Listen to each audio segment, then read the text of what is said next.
foram ouvidos de outras pessoas, né? Ele fez uma entrevista com as pessoas que conviveram com Jesus para escrever o Evangelho. E ele traz para nós uma parábola que não é até uma das mais conhecidas de Jesus, mas é uma parábola muito atual, né? Ela está sempre permeando a nossa vida.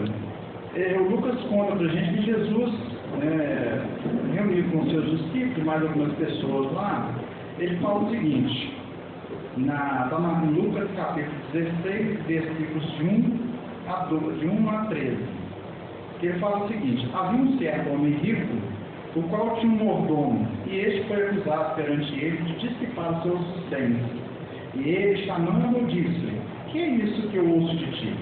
Presta contas da tua mordomia, porque já não poderás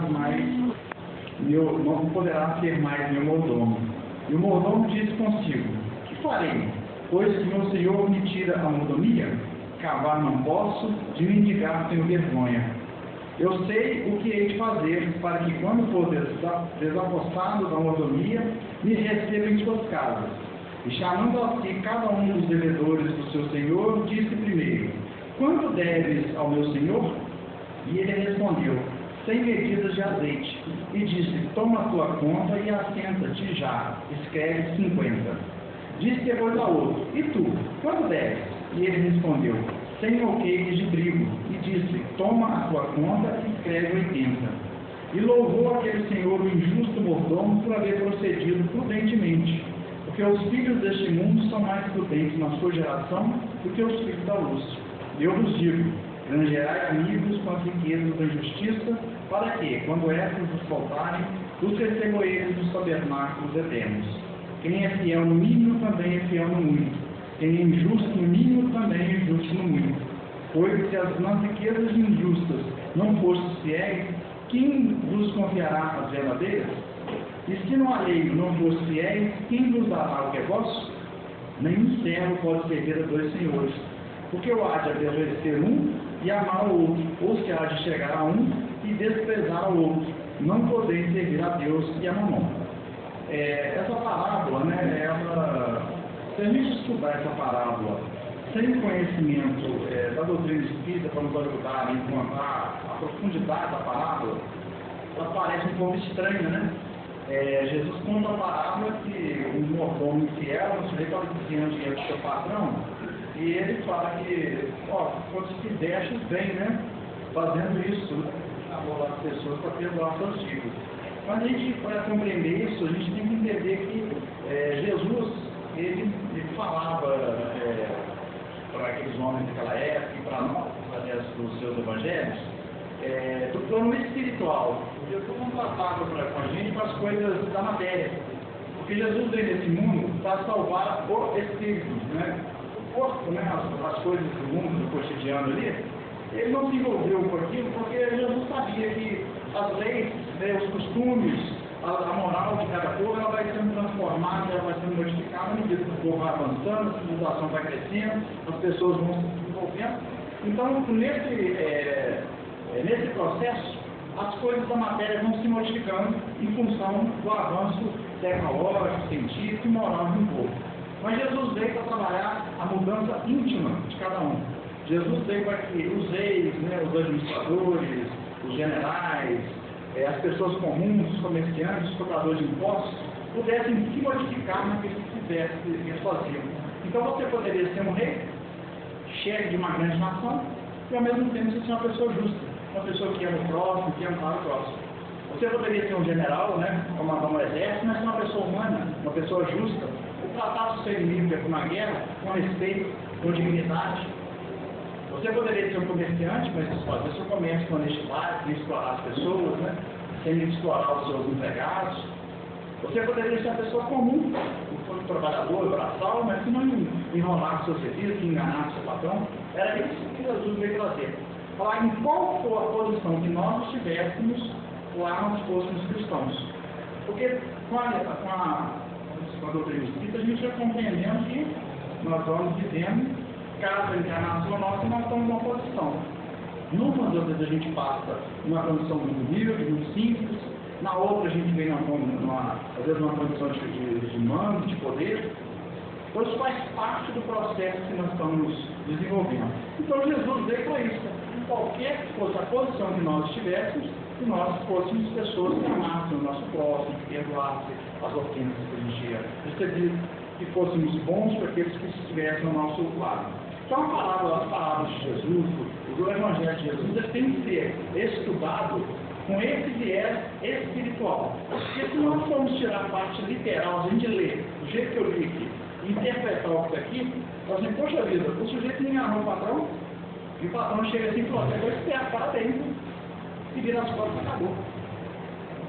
Então isso pode parecer que Jesus estava louvando as pessoas espertas, né, que estavam ensinando e dando parabéns para quem vive no mundo da esperteza.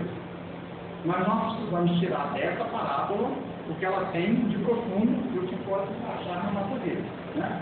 Então é importante conhecer o contexto da parábola. Na época de Jesus, hoje não existe alguns lugares que são assim. O sujeito tem um grande número de terras, e o que ele faz? Ele aluga pedaços daquela terra para que outras pessoas possam plantar, criar seus animais ali.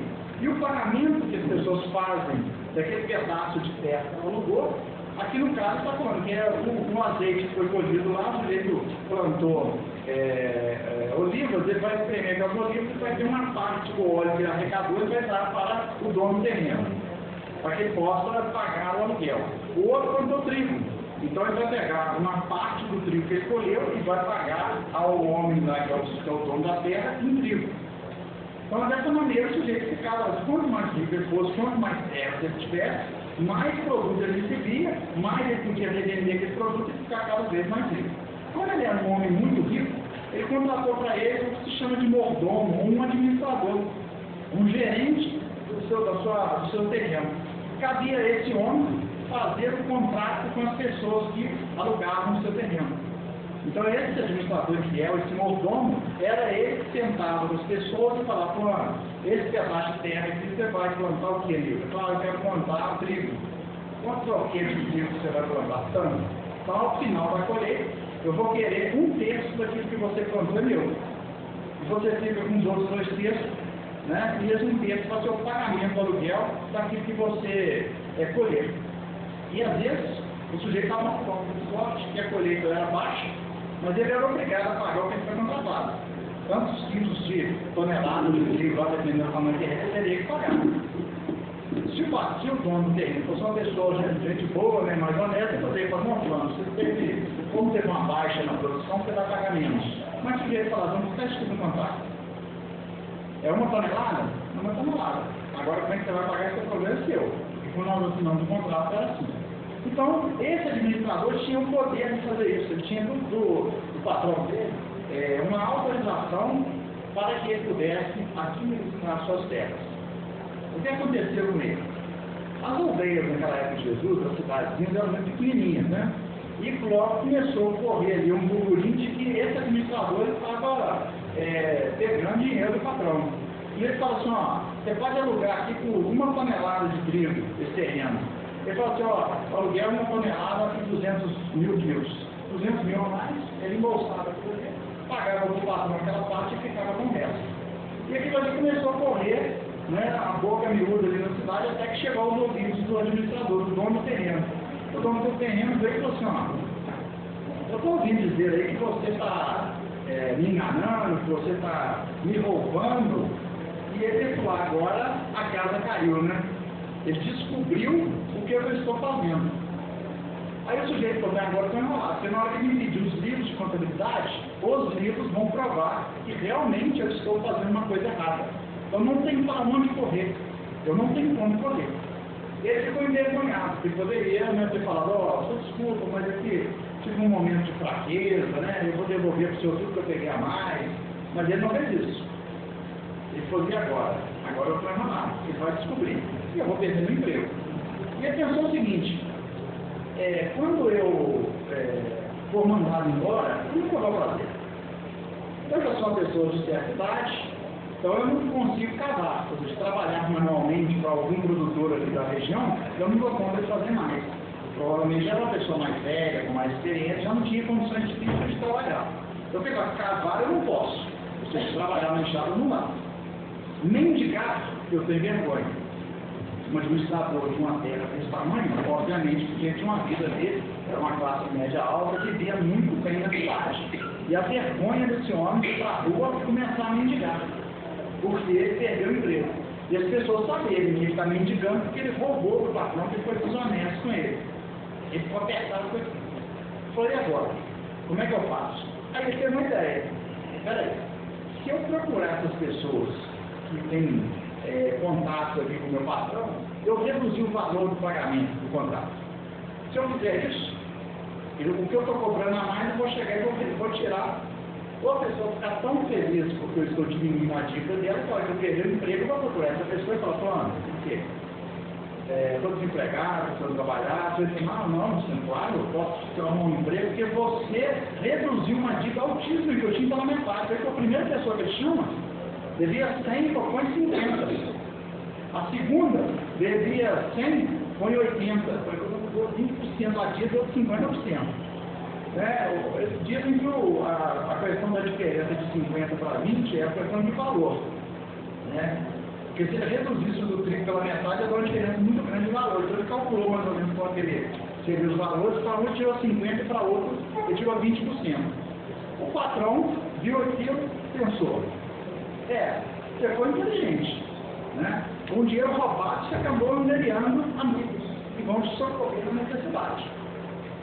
E pronto, aí Jesus, aí é que é a hora da gente entender o que Jesus quis dizer com essa palavra. Porque senão você pode pensar assim, bem, eu conduzi a minha vida como esperto, conforme essa palavra também. Porque afinal de contas, né, eu fiz essa gambiarra. Mas Jesus não estava dizendo para os seus discípulos que eles deveriam agir como essa pessoa agiu. Ele deu um exemplo a eles. Mostrou aqui como é que agem os filhos do mundo.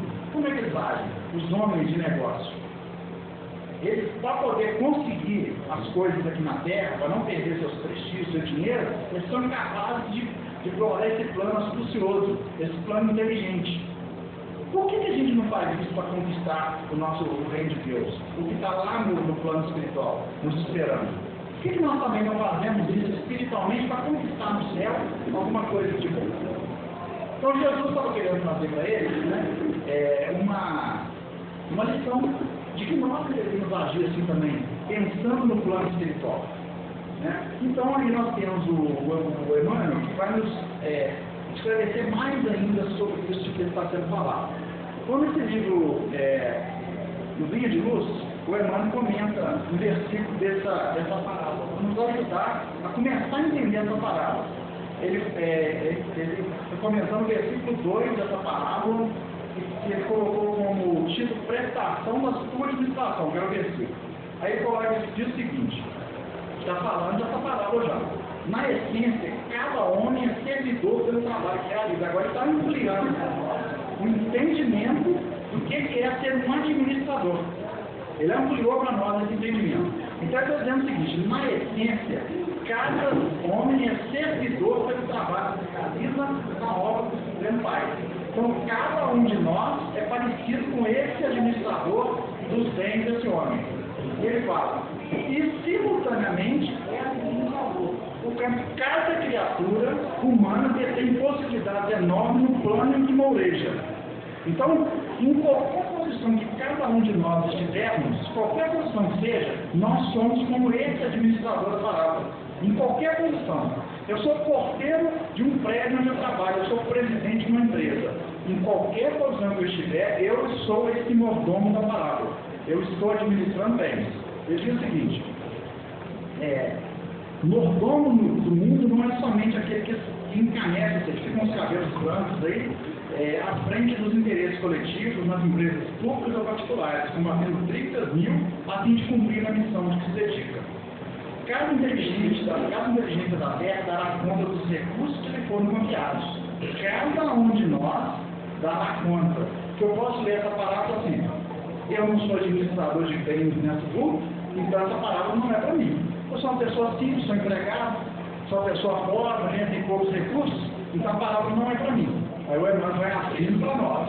Está dizendo assim, a fortuna e a autoridade não são valores únicos de que devemos dar conta hoje e amanhã. Então, o fato de você ter dinheiro e poder não são essas as únicas riquezas que existem no mundo, para que a gente possa dar conta. Porque é muito comum a gente falar assim, ah, eu rico agora, e vai acertar as contas com Deus, para ele vai ser muito difícil. Ah, a pessoa poderosa, né? Imagine isso aí, mas estiver no plano espiritual, dando conta para a espiritualidade do que é esse poder. Mas o irmão fala, ó, não é só ele não. Ele fala assim, o corpo é um templo sagrado. Então, está dizendo que nós, que temos um corpo sadio, eu não tenho dinheiro, não sou uma pessoa extremamente inteligente nessa encarnação, mas eu tenho força física para ajudar no trabalho, para amparar uma pessoa, para trabalhar ajudando alguém que está necessitado. Então, o corpo também é essa ferramenta, é também esse poder e essa fortuna que eu tenho. A saúde física é um tesouro. Eu sou da área de saúde, sou formado em técnicos enfermagem, já trabalhei em empresas. Então, se você quer saber como é que você está triste, né, com a sua vida, televisão clima de 60 polegadas, conseguiu umas 32, tive um carro de 2025, né, um de 2010. Ah, minha vida está muito ruim, meu emprego está muito ruim. Dá uma passadinha no hospital, né? Vai na hora de visita, assim, ah, vou lá dar uma latinha. Entra nos quartos para você ver as pessoas que estão lá aguentadas na cama. Você vê a tristeza que é a saúde da gente quando nós estamos debilitados. A saúde é um tesouro que nós temos. Isso é uma bênção que nós temos. Nós também queremos dar conta da saúde que nós tivemos e do que nós não fizemos com ela. Porque é uma fortuna que a gente administra, né? É um bem que nós estamos administrando. Aí ele fala, a oportunidade de trabalhar é uma bênção, a possibilidade de servir é um ensejo de aprender é uma porta libertadora, o tempo é um patrimônio inestimável. Dizem os Espíritos que quando a gente chega no plano espiritual, uma das maiores arrependimentos que a gente tem, uma das maiores tristezas que nós temos, é que nós lembramos o tempo que nós perdemos, ao invés de estar estudando e fazendo bem. Fala assim, puxa vida, eu passei horas e horas e horas e horas e horas e dias da minha vida, nessa encarnação, sem fazer nada para amparar ninguém. Agora então com rede social, com o celular, aí vai ficar mais difícil o acerto, né? Então são horas da nossa vida perdidos. Esse tempo é um tempo precioso para cada um de nós. O tempo é uma preciosidade, é uma ferramenta divina para nós, para o nosso desenvolvimento.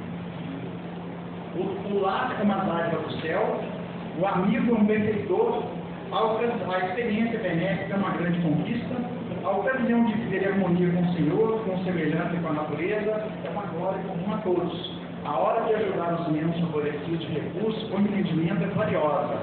Então, a gente tem uma casa espírita, né? Quando ela tem ela tem as suas atividades na casa, né? Distribuição, uma cesta básica, enxovalzinho para umas crianças que estão precisando, amparo para aquela gestante, amparo com a família que está desamparada, que está com problemas. Isso aí são oportunidades que nós recebemos de Deus. Eu sempre falo, quando alguém toca a campainha na sua casa pedindo ajuda, e se você, porventura, poderia ter dado ajuda e não deu, você perdeu a oportunidade, porque aquela pessoa, se ela tiver que receber ajuda, ela vai receber na próxima casa, ou na próxima, uma hora alguém vai dar a pessoa que ela está pedindo. Então você perdeu a oportunidade de ajudar, porque a pessoa, se ela tiver a seu merecimento, uma hora dessa ela vai tocar uma campainha e alguém vai dar o que ela pediu, ela pediu certo. E você perdeu a oportunidade de amparar alguém, né? O chão para semear, a ignorância para ser instruída e a dor para ser consolada são aqueles que se enviam sem palavras ao mundo inteiro. Todos nós podemos usar as nossas palavras para consolar, para levar esperança para quem está passando dificuldade.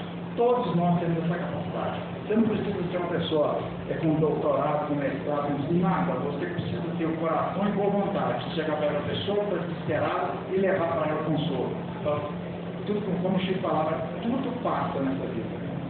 Por maior que seja as dificuldades que a gente esteja passando, tudo passa daqui. Ah, mas levou 30 anos, 50 para passar o doença que eu tive? Passou. Porque a nossa encarnação, essa encarnação que nós estamos vivendo, isso no tempo, no universo, é isso aqui, ó. Para que Deus faz isso com o vida, antes dele instalar o vida, nós já passamos umas 3 ou 4 encarnações aqui nessa terra.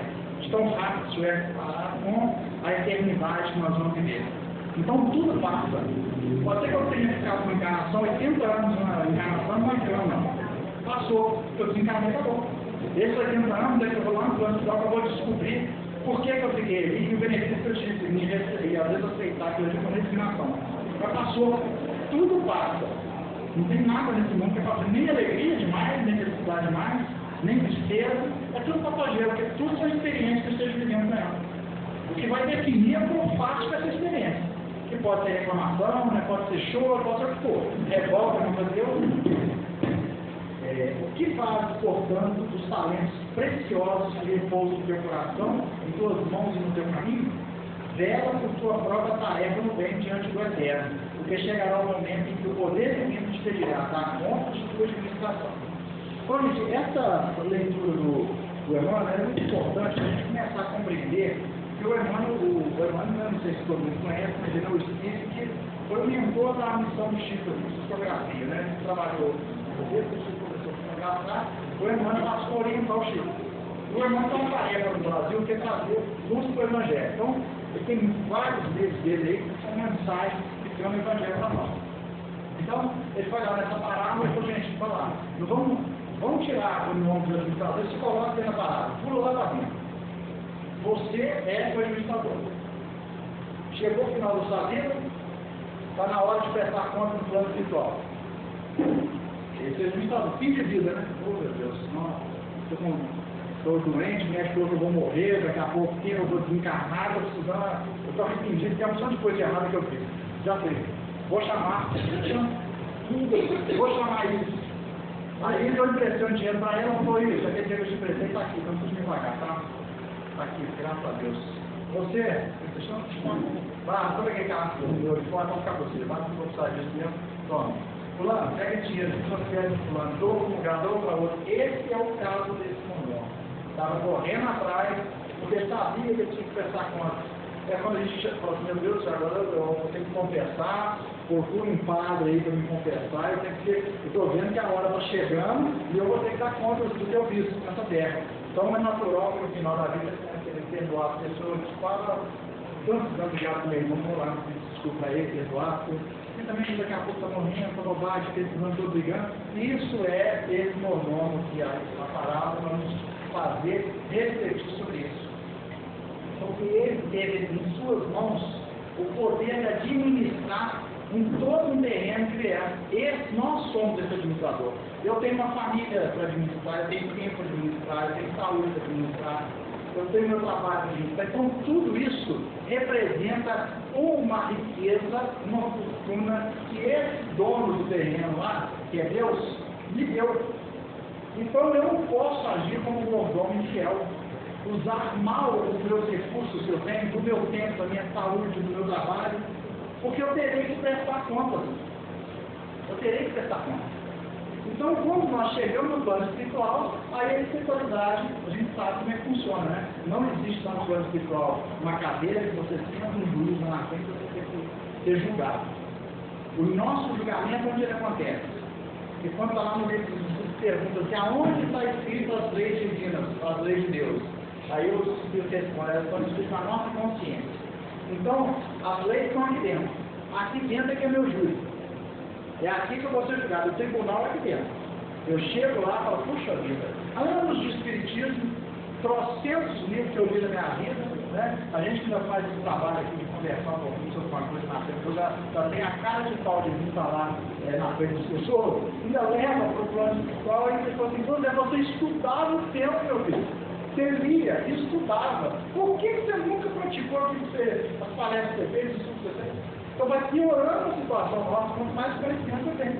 Vai ficar mais difícil para a minha consciência, para mim poder me desculpar porque eu não fiz ou deixei de fazer, porque eu estou recebendo uma dádiva, que é o conhecimento. Nós que estamos lidando aí com a espiritualidade, vamos conhecendo Jesus através da doutrina espírita, a gente vai conquistando uma fortuna para nós, que vale muito para a gente. Porque nós sabemos o que nos espera depois da morte. A gente não vai ficar esperando de julgamento, pegadinhos, ressuscitar, nada disso. Nós estaremos chegando no plano espiritual e nos deparando conosco mesmo. E aí é nessa hora que a gente precisa fazer como esse sujeito fez. Correr atrás, fazer as coisas certas para que eu não precise chegar no plano espiritual e ficar assim, meu Deus, e agora? O que eu faço? Como é que vai ser? Não tem ninguém para me ajudar, desencarnei, não teve nenhum me esperando lá. O velório estava cheio. Aqui na Terra, lá no plano espiritual, tinha pouco me esperando lá.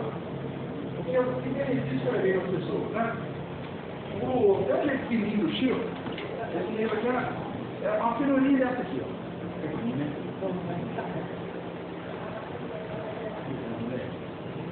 Esse livrinho fininho aqui do Chico chama Perante Jesus. O irmão que ditou para ele. Tem uma lição aqui que deixa até marcado, que eu gosto sempre de ver. Ela chama Remuneração Espiritual. O irmão comenta para nós uma passagem que está na carta de Paulo, a segunda carta de Paulo a Timóteo, capítulo 2, versículo 6.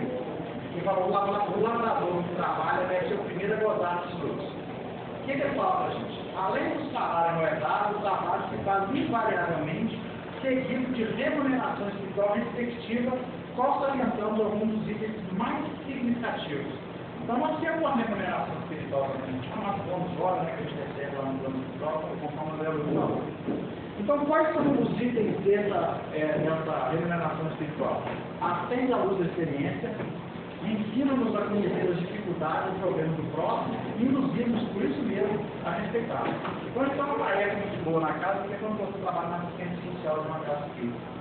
Então, quando você recebe uma pessoa que está precisando de um auxílio, de um amparo, de uma cesta básica, etc., e ela conta a história dela para nós, e a gente vai percebendo o que é a tristeza que a pessoa está passando, o sofrimento que ela está tendo dentro da sua própria casa, e a gente fica julgando a pessoa, que está pedindo isso, pedindo aquilo, mas você não conhece, porque é importante a gente conhecer o sofrimento da pessoa para que a gente possa ter empatia ao próximo. Porque nós precisaremos muito de empatia quando a gente estiver de lá, desencarnado, e às vezes aqui também, a gente precisa de empatia. Imuniza contra a ignora a credibilidade e a noção do valor do tempo, imuniza contra perigos da aventura e do tédio, estabelece apreço em nossa área de atuação, dilata o entendimento, amplia-nos o campo das relações afetivas, atrai simpatia e colaboração, extingue a pouca e poucas tendências interiores que ainda estejamos fazendo nos tempos passados.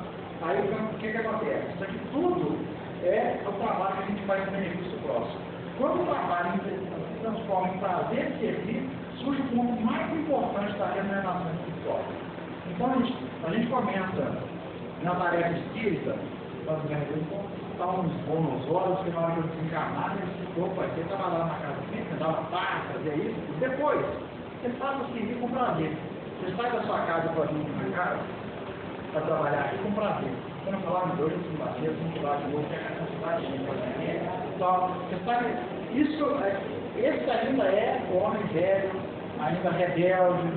Agora, quando esse trabalho se transforma em prazer, você fala, ô Senhor, graças a Deus, hoje é segunda-feira, o dia que eu tenho para trabalhar, para doar o que eu tenho de melhor para quem vai lá. Então, nós estamos atingindo um patamar assim, excelente para a nossa vida, nós só estamos prazer em servir. Aí ele fala, toda vez, aqui que é a parte mais importante da nossa vida, hein?